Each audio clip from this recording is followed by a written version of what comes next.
Good morning. We are live. Today we're going to be talking about the 1.4 playtest revision of Pathfinder 2's beta or playtest as you like it.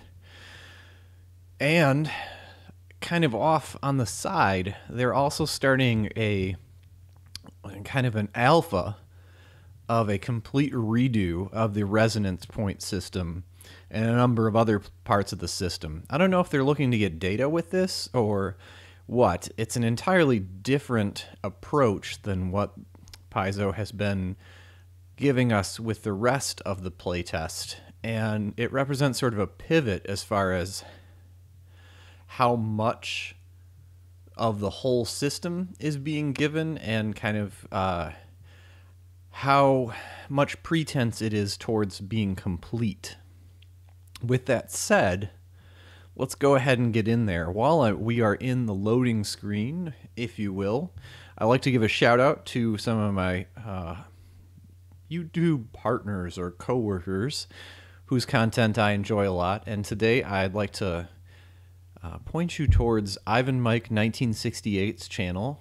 He's an OSR guy primarily, but he also does a lot of think pieces where he calls on us to really think about what we prefer in gaming and kind of where we can arrive at a better understanding of our hobby.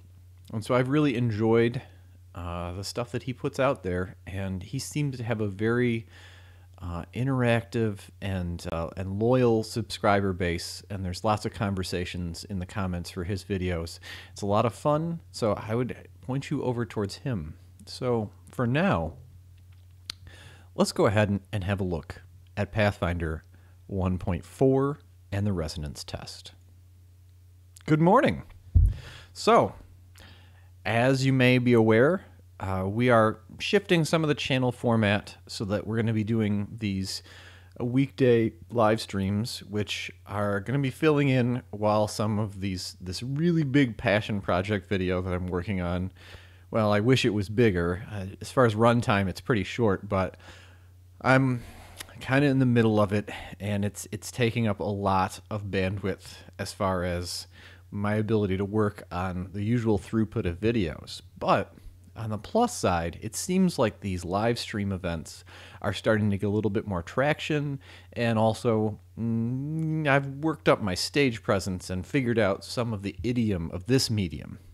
So let's talk about the 1.4 playtest stuff first, which is a lot more minor, or at least it's certainly the more sort of incremental change that we've been used to so far. And in this case, what they're doing is they're moving the needle on ancestry a little bit. I don't necessarily agree with it, actually. I'm not terribly comfortable with sort of some of the things that are being said kind of about the system and about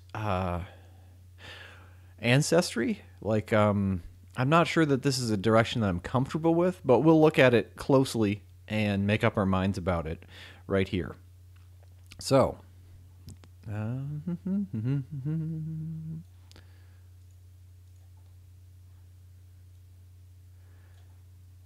figure out where it is. Okay. So what they've done is they moved it so that now there's going to be a heritage layer of ancestry. So heritage feats are, they're gone.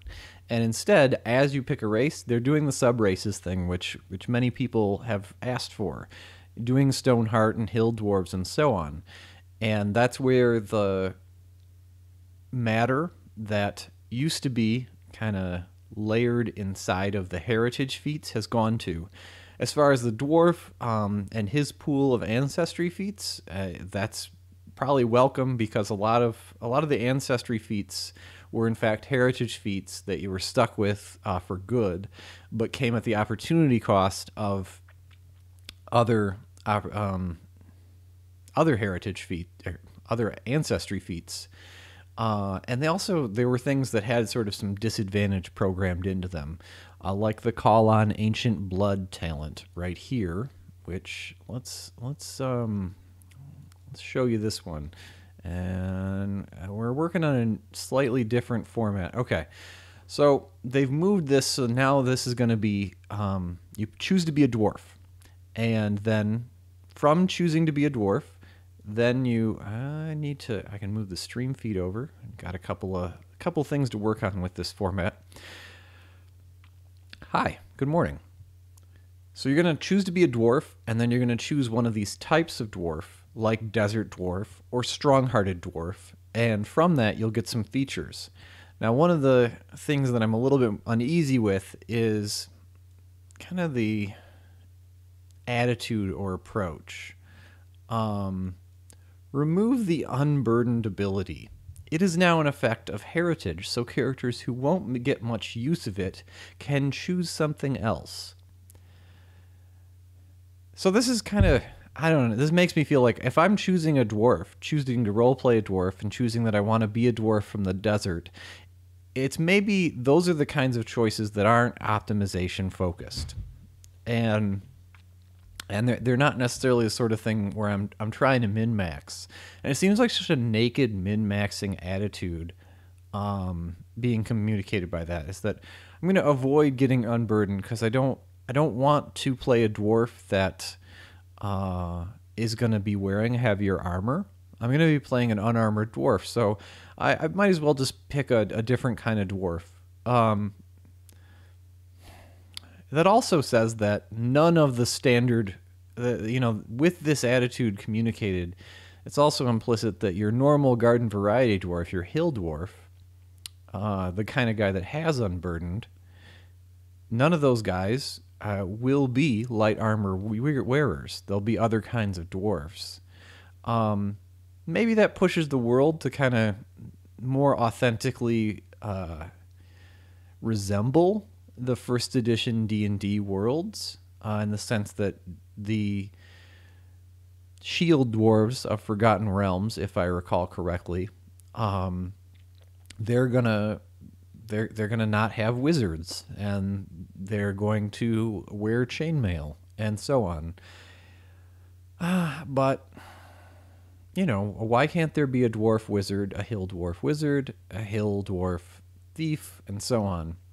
But let's look at the different ancestry options for dwarves, the different heritages, these sub-races that we're being presented with. So Ancient Blooded is one of them, and this is where the magic resistance and resonance reducing quality went.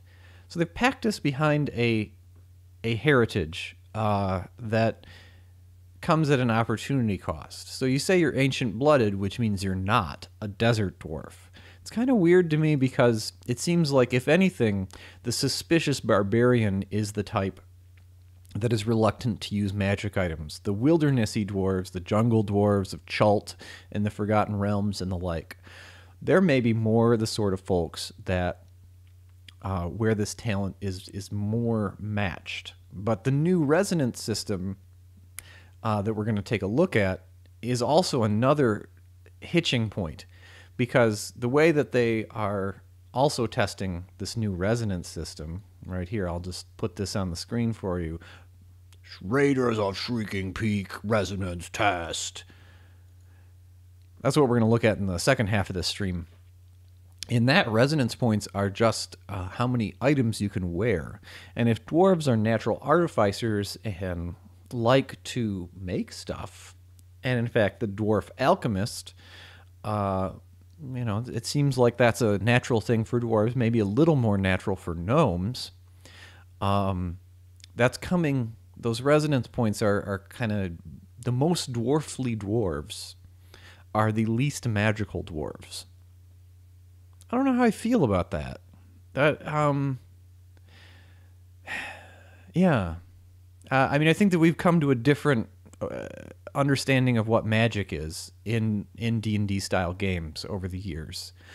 And that the dwarves have their own kind of magic. It's not arcane. It's more about items. And here we are saying that dwarves are bad at items. That seems like that's a little bit of a storytelling mismatch for my part. I'll look forward to looking at Stream Chat once we've looked at the rest of these races. I'm glad to see Desert Dwarf as an entity in the game. because, for one, that's an area of all the areas of Galarian. Not that it's my favorite setting by any means, but of all the areas of Galarian, I have to say that Assyrian and Kaladesh and Kadira, the various Middle Eastern countries that are on that eastern and southeastern part of the Inner Sea map, are a little bit more the places that I'm more fond of. So, resistance to fire equal to half your level. Okay. And the ability to ignore extreme and severe heat. That seems like the sort of thing, I mean, that fire resistance is meaningful, but pretty minor compared to the impact that Unburdened had. So, if I'm not going to get any benefit from Unburdened, I can take Desert Dwarf. But what benefit am I really getting from that in comparison? The opportunity cost question, if that's really the calculus that they are trying to push us towards right here, if that's, I need to be more attentive to how I'm putting these things on the screen. Can't quite get this. Okay, maybe I need to zoom out. How's that look? Nope. Yeah, I think maybe it's the crop. Yeah, it's the crop on this. All right, we will work on this a little bit because there's some too much crop here. Filters, left crop. Let's just bring the left crop down to 0. There. Now you can get that all on the screen and ogle this sentiment, which I have very mixed feelings about. If this is really what they're saying, is that if I'm going to get Unburdened and it's of no use to me, I deserve to get something else. Well, these something else that you're giving me are they're not great. And in fact, it's sort of, if you play the game, you know that a fire resistance of 2 is probably not as meaningful as losing movement penalty from armor. But I could be wrong. I mean, let me know what you think. If fire resist 2 at level 4 is the same as, having an extra 5 feet of movement or more, let me know. Or I guess it's just 5 with a new Unburden. Strong-hearted dwarves. You gain poison resistance. So this is the poison resist thing that they had. It's powerful enough, if pretty subjective. It's the sort of thing where the Serpent Kingdoms campaign type, which was a book that came out in the 3rd edition of Forgotten Realms era, you're fighting against Yanti and all kinds of things that had nasty bites. And on Galarian, I suppose there is the Serpent Folk stuff. There's the stuff at the center of their not Africa continent, which is underneath of the Inner Sea. That stuff was in the Serpent Skull adventure path, so maybe you could go in that direction. It seems like the power level is okay, but then it's also how many monsters do you fight that have poison? Is that a common enough occurrence? The cleric has turn undead, and we value that and we recognize it because the idiom of Dungeons & Dragons gaming has a lot of undead. It's worthy. It's worthwhile. Poison monsters, they're not nearly as common. I mean, if you move the needle and poison monsters show up a lot more in the new world, by all means.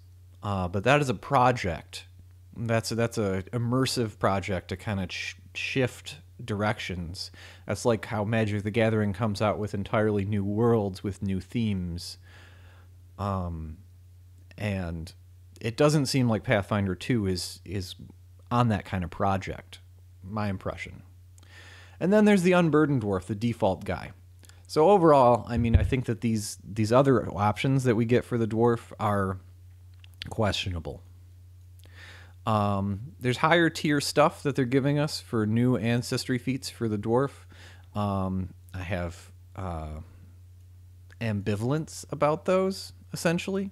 Let me see how I can... All right, that looks like this is a new way to line up these pictures that'll be a little bit less funky.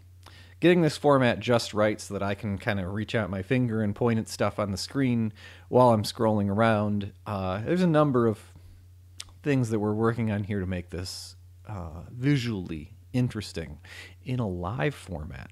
So the elf heritages. So you're just getting these. Where the dwarf was unburdened, the other races didn't really have an additional layer of feature. So this is powering up the races that aren't dwarves. It's an interesting thought.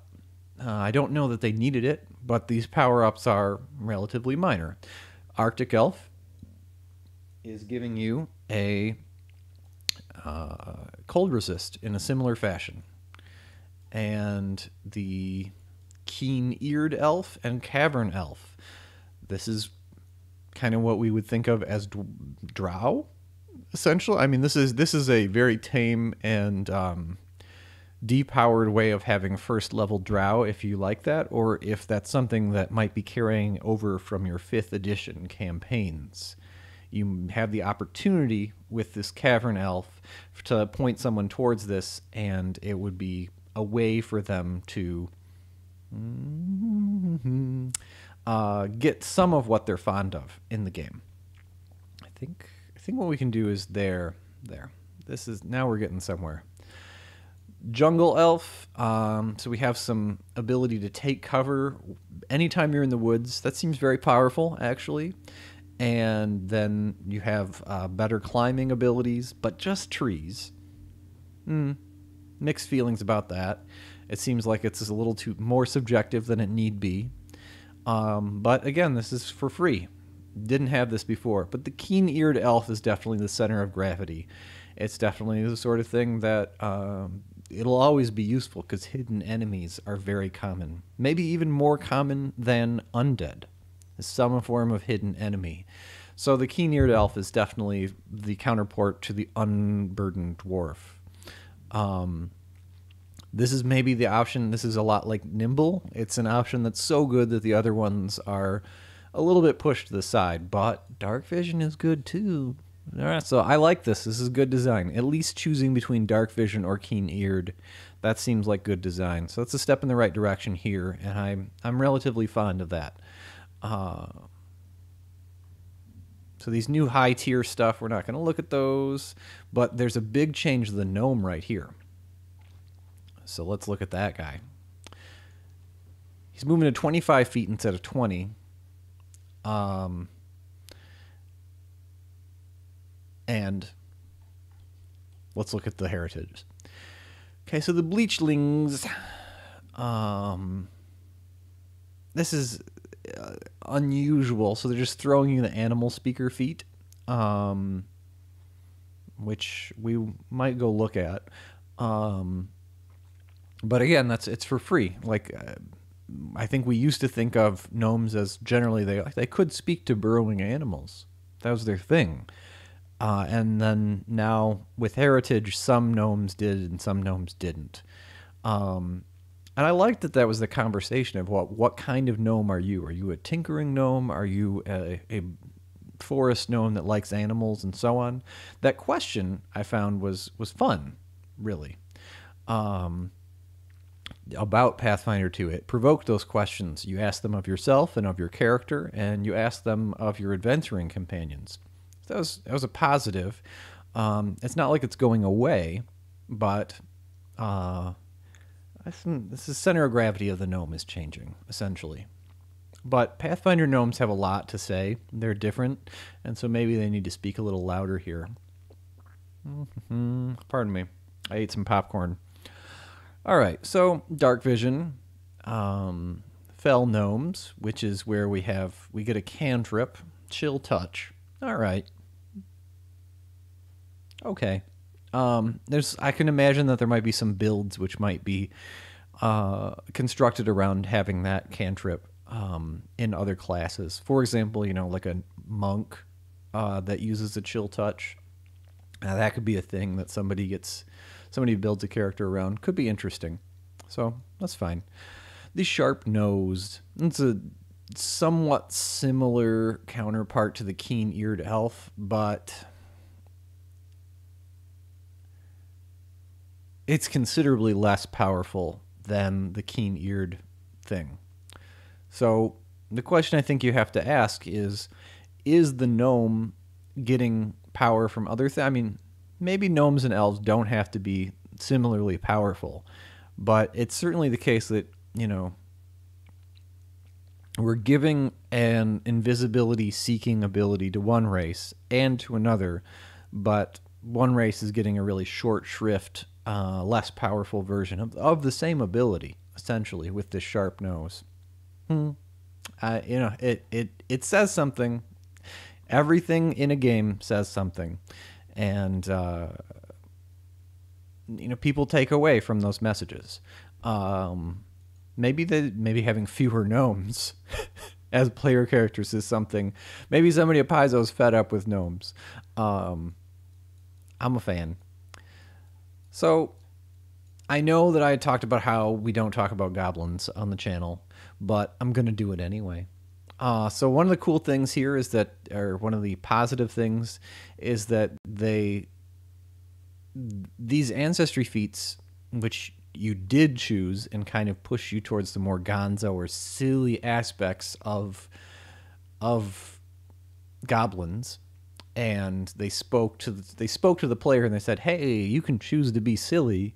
Now they push those feats into the heritages. So I think that's maybe it's good for role playing. It's like, okay, you're a goblin, you are this, but what else are you? As opposed to, I'm a goblin and I like fire.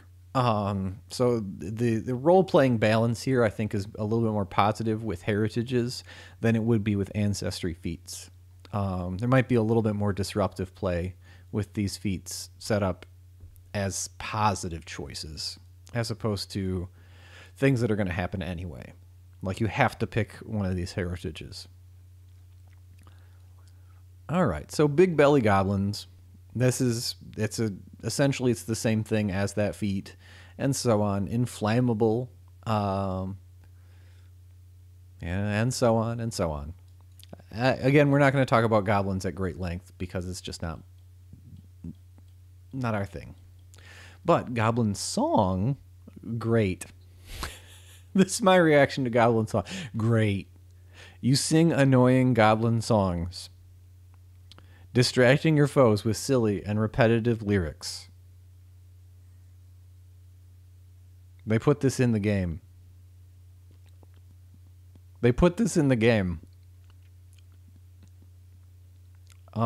For now.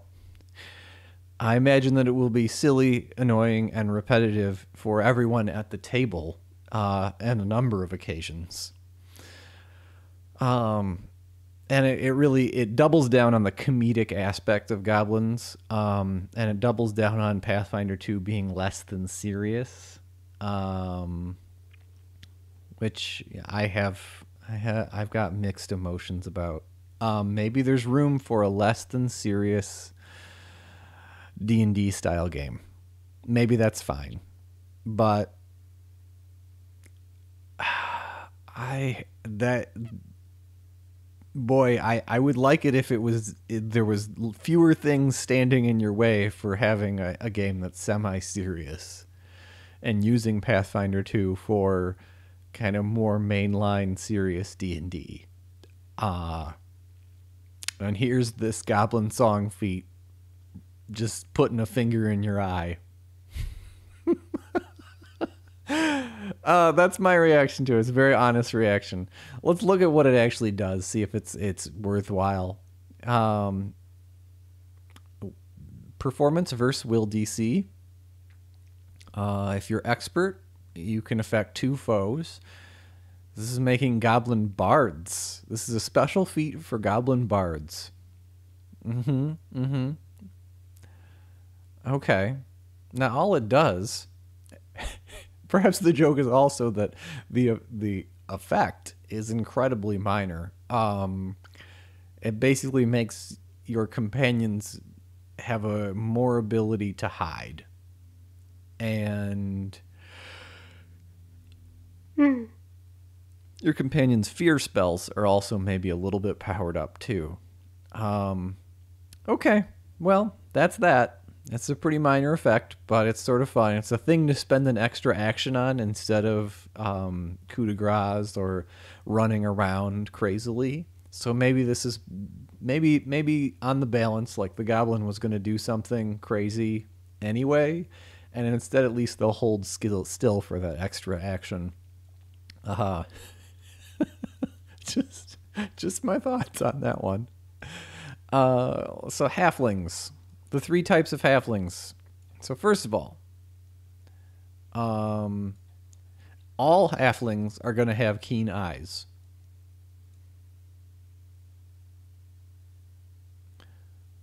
So this is a very interesting thing that Design Space opened up. So mischance has gone to this flat check, right? So because we use a d20 instead of percentile dice, it's much easier to modify your mischance. Now, this looks like a playtest of adjusting mischance with a game mechanic. So, for example, if you need reduce... Okay. Yeah. I just like it, frankly. Like this looks... Mischance has been one of the most irritating things that you can't move the needle on. And it's just there, and it's like I'm rolling all these dice, but then I have to also roll this mischance thing, and I can't do anything about it once it's there. It negates everything else on my character sheet, and this is actually getting in there and changing some stuff about mischance. Thumbs up, I like it. Let's look at the heritages. The gutsy halfling. This is nice and powerful. If you succeed at a fear save, you critically succeed at a fear save. For example, ignore difficult trees from foliage. That seems powerful. Seems powerful enough. Maybe they heard that halflings were sort of maybe the least powerful race, the way they had written the game. It seems like it, because these heritages are a cut above. Every time you take multilingual, it's worth 2. And you get an extra... It's okay. I mean, like I said, the extra languages are in short supply. You only get one bonus one when you are intelligence 14, and that's it for bonus languages. So they're hard to come by, and this is a new source of another bonus language. Seems good. The biggest changes in Ancestries, however, are with humans. Half-elf and half-orc are no longer nested behind ancestry feats. Now, those ancestry feats, I liked them, frankly, like the kind of bonuses that you got, but they did say that you're not going to get an ancestry feat at first level. They came at an opportunity cost. In order to be a half-orc or a half-elf, you had to give up choosing an ancestry feat. And this corrects that if you thought that was a problem. Half-elves will have low-light vision. Done. Half-orcs will have low-light vision. Okay. That's fine. Sometimes there's not much to say about these things. Skilled heritage. You become trained in an additional skill. This is one of those things, there's not many skills. They really trim down the skill list in Pathfinder 2. So, I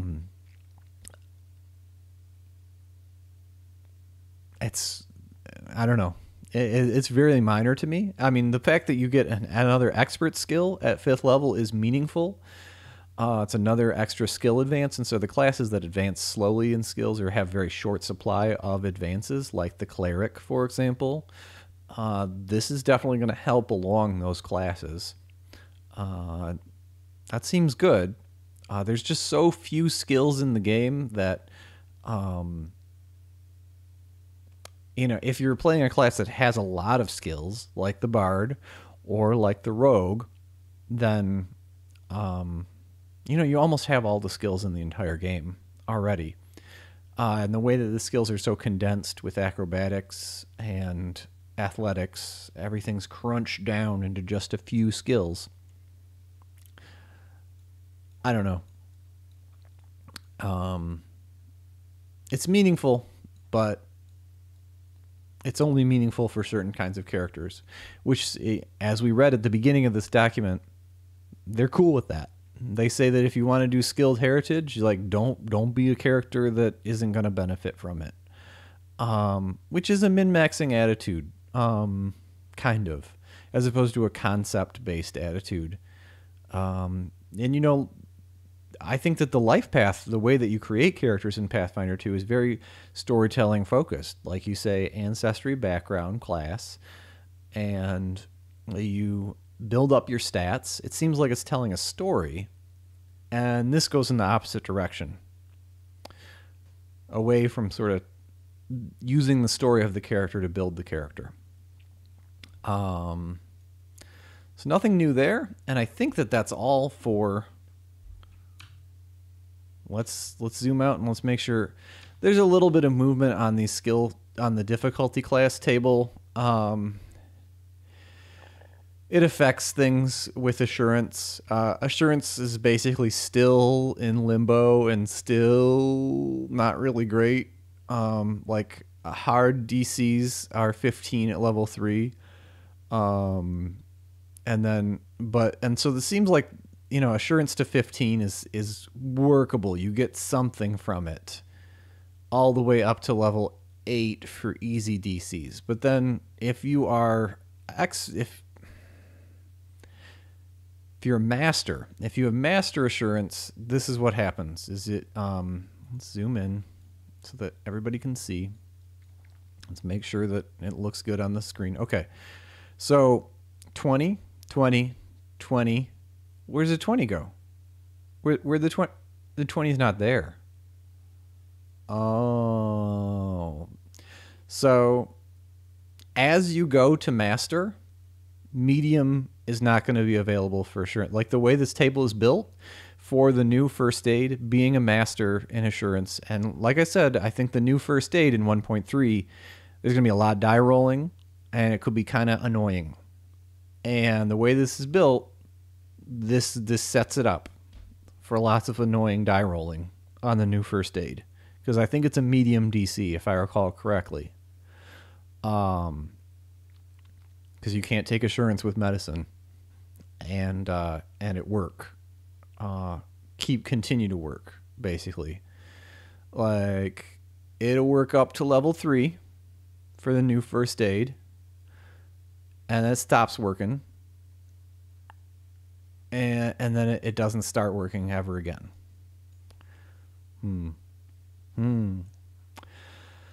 Let's hang out and talk about stream chat and things. Let's see if anybody's hanging out. Our McDude, I know you've been here. Goblins do not get love. It's true.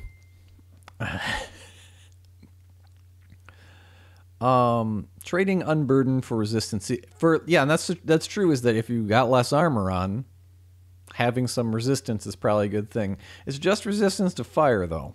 That's kind of where I'm at with that. So let's move into the second half of the program. Let's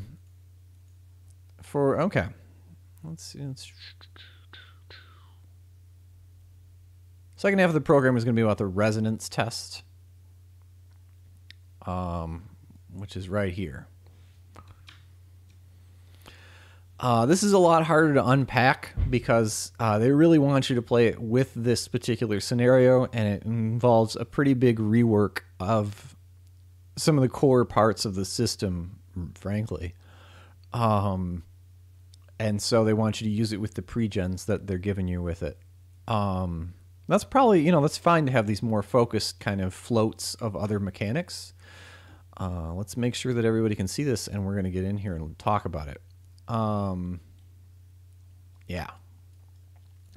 So everybody's got 10 resonance points, and instead of having slots on so resonance is no longer, let's hit the brakes here.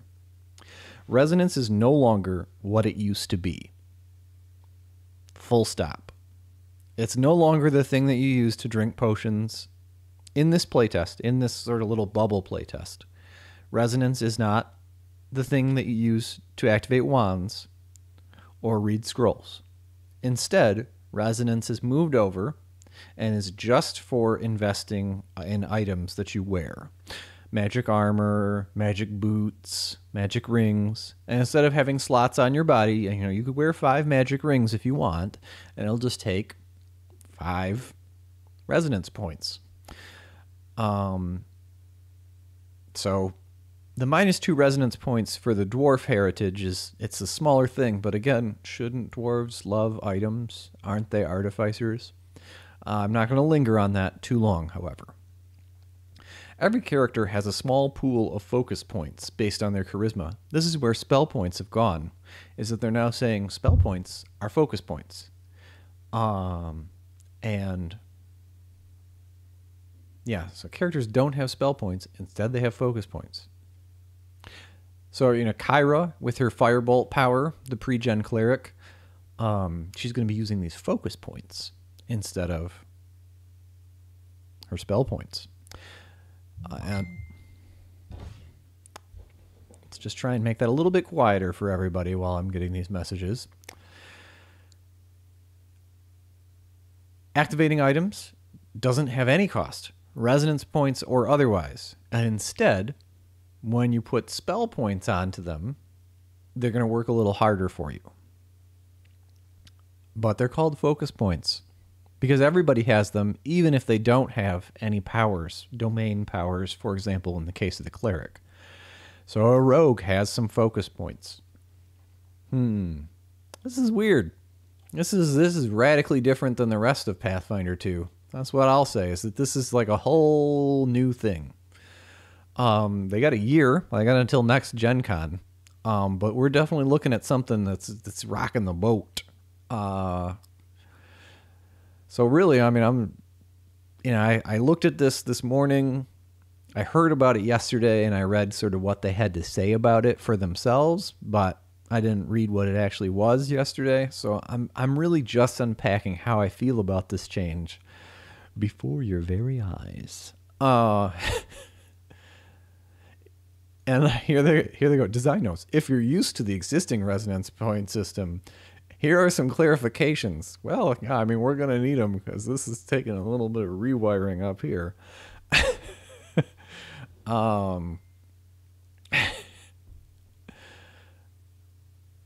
You can't no more overspending. And that's the thing that with resonance is that you didn't get anything from spending resonance to drink potions before. You just took a risk and paid a penalty once you had run out of them. Oh my gosh.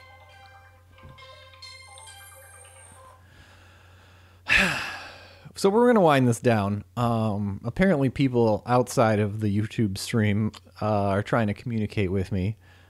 So I will try and communicate back at them following the stream. But let's get a little bit more to work with when it comes to these.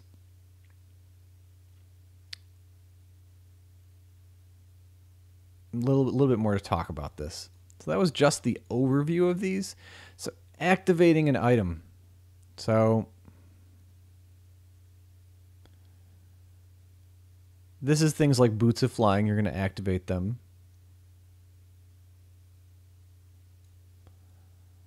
And then talking about speaking command words. Talking about waving the wand.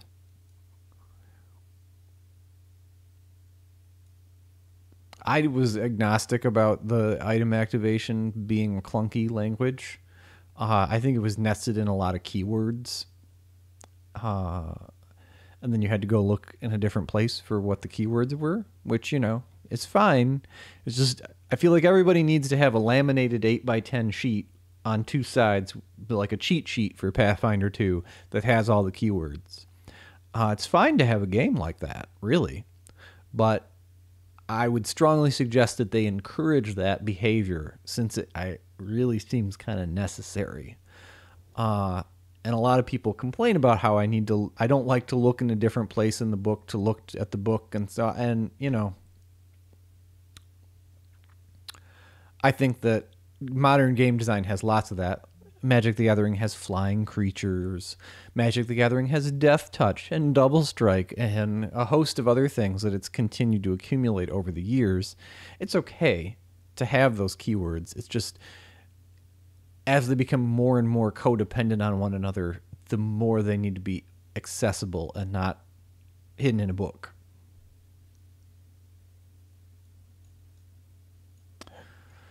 So let's look at one of these items that actually gets enhanced. I think that's really got to be our first priority, our first and last priority going into this, because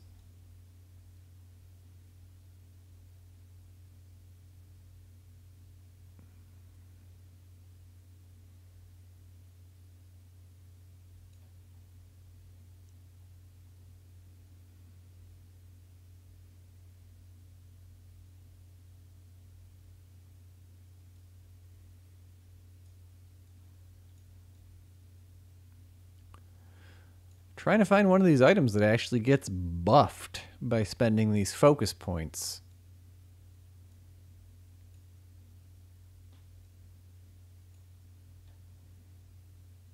Okay, so during your daily preparations, you can prepare the staff.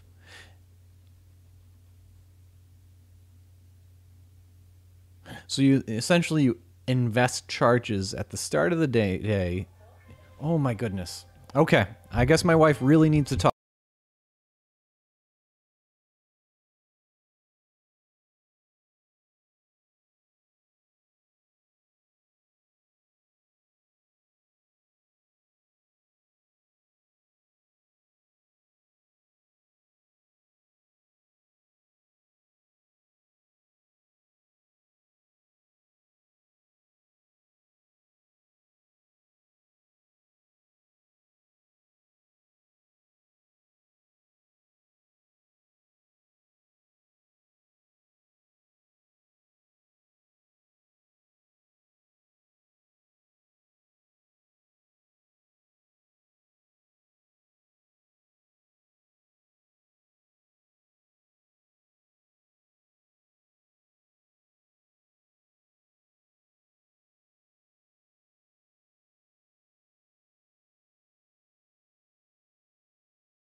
Hey, who's still here? One of the things about having the kind of schedule that I have is that this is not something that I can control, and frankly, um, you're welcome to leave a YouTube comment where you talk about how annoying it was that I answered my phone for my dear wife.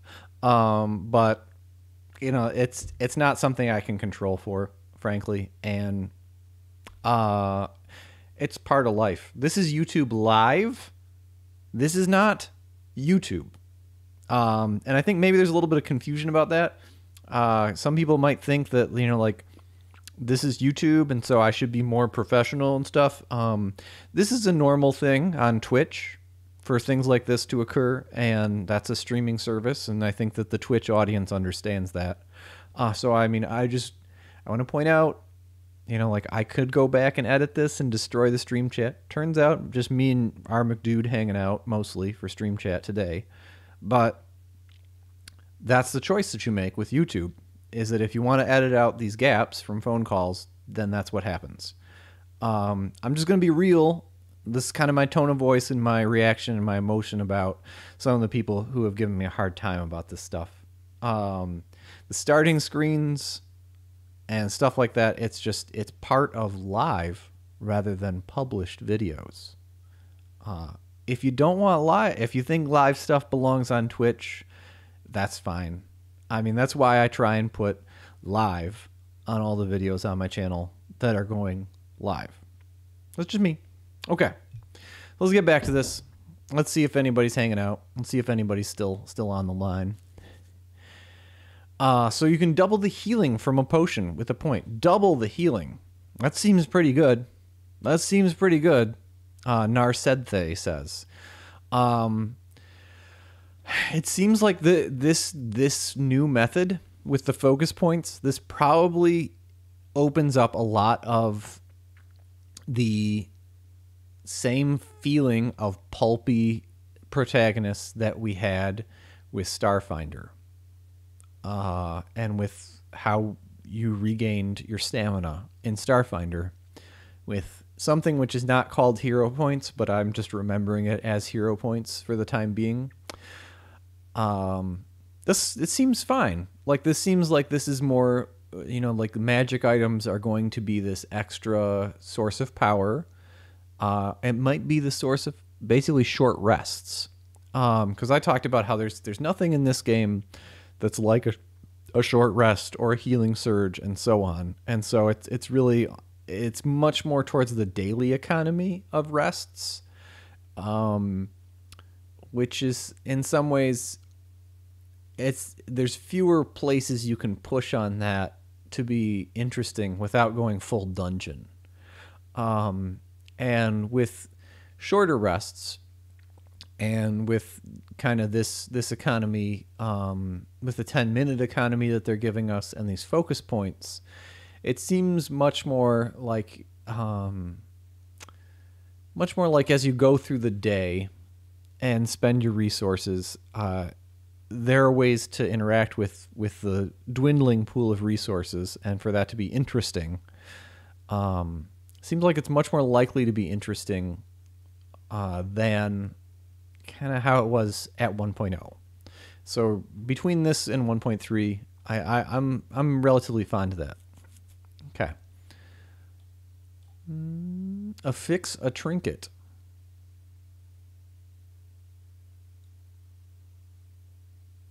So this is interesting. I mean, like, this is cool stuff. This changes to the way that magic items work, and I am receptive to it. Yeah, really. That's kind of where I'm at with that. If you want more about, I mean, so let's see. You can spend one focus point in addition to the wand's charges. You unlock the wand's energies for the remainder of the day and can use the wand's remaining charges freely until your next daily preparations without spending any... Okay. So wands are once per day. And they're locked up at once per day unless you spend a focus point. Okay. That's interesting. Seems like that makes... It works with the way that the sorcerer is supposed to be a font of magic. And so the sorcerer could have more invested because he'll have more focus points. And the sorcerer's focus points can go into wands, and you can have many wands. That seems fine. Checking off boxes on wands is something which, it's something which there could be more ergonomics about. We could pass out index cards with the charges. People tend to lose those. Personally, I think that wands should be on the character sheet, and they should have little tick boxes. Maybe the character sheet has sort of a tear-off section at the bottom, or you can print your character sheet in 11 by 17 and have your items over there on the other side, on the leafing side. But wand charges is something which I think a lot of people don't miss in 5th edition D&D. And I think that wand charges are probably something that it's something which a lot of people are out of practice with, frankly.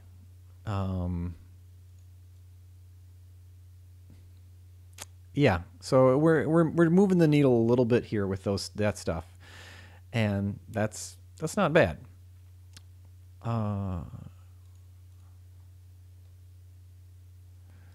Okay, so let's. RPG1 player said hi. I don't know if you're still hanging out. I know my wife called, and hi. Sorry, we're catching up with this stuff. It's the tail end. We're looking at this resonance test, which has a lot of weird stuff going on. Okay, let's go over here. Embraces of missile deflection.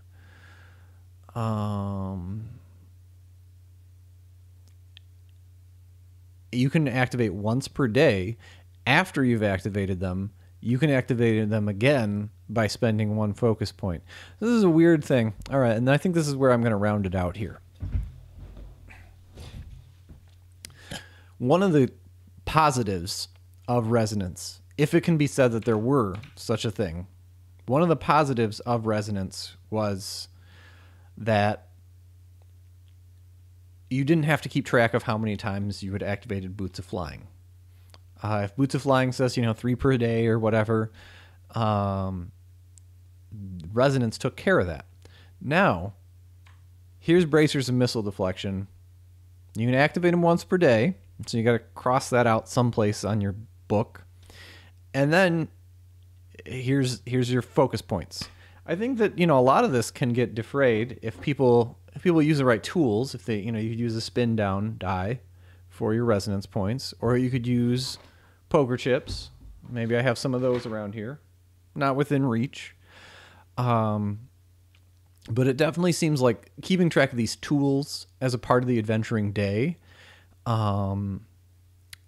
going to be the sort of thing where maybe like it would be nice if people had like OBS overlays. If your players, use virtual cam, they could shoot, how many focus points they have out there, and then their fellow players could be like, I'm down to 1 focus point. Like there wouldn't be those conversations taking up time in the session. Because that's the conversation that tends to happen is like, ooh, how many HP you got? And it seems like, ooh, how many focus points you got, bro? That's going to be a conversation with this new system if they go with it. And as far as online play, I think that, either you gotta put it on your camera with virtual cam, or it maybe needs to be the sort of thing where there's a way that you can display it in Roll20 or the like. Just on your token, I guess you could use one of the 3 numbers that you have on your token. And of course, in Fantasy Grounds, there's lots of ways to do things like this. But